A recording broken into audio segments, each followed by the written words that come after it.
Hello friends, ఎలా ఉన్నారు? బాగున్నారండి? నేనండి మీ నెల్లూరు అమ్మాయిని.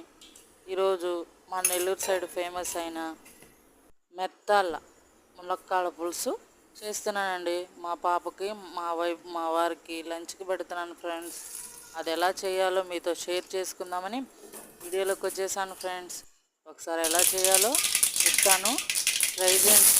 మీరు నూనె, ఆవాలు, ఎర్రగడ్డలు కొంచెం ఫ్రై అయినాక టమోటా వేసి, టమోటా కొంచెం ఫ్రై అయినాక ఆ తర్వాత కరివేపాకు వేసుకొని, కరివేపాకు కూడా ఫ్రై అయిన తర్వాత ములక్కాయలు కోసి పెట్టుకొని, వంకాయలు,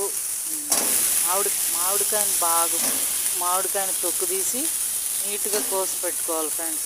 అవి రెండు అయితే దాంట్లో వేసి కూరలో వేసి ఫ్రై చేసుకోవాలి ఫ్రెండ్స్.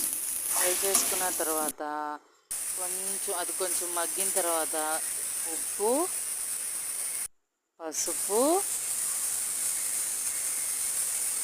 పసుపు తర్వాత ధనియాల పొడి, ధనియా పౌడర్, తర్వాత వచ్చి కారం, తర్వాత వచ్చి చింతపండుని వాటర్లో నీట్గా శుభ్రంగా కడుక్కొని చింతపండు వాటర్లో మగ్గబెట్టుకోవాలి, గుజ్జు చేసి పెట్టుకోవాలి ఫ్రెండ్స్.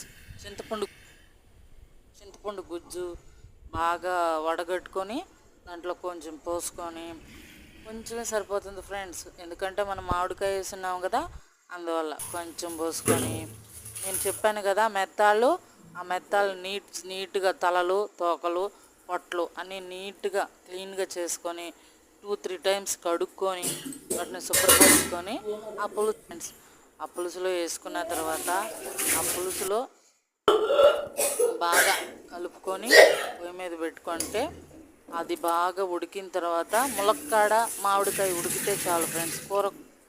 ప్లీజ్ ఫ్రెండ్స్, సబ్స్క్రైబ్ చేసుకోండి.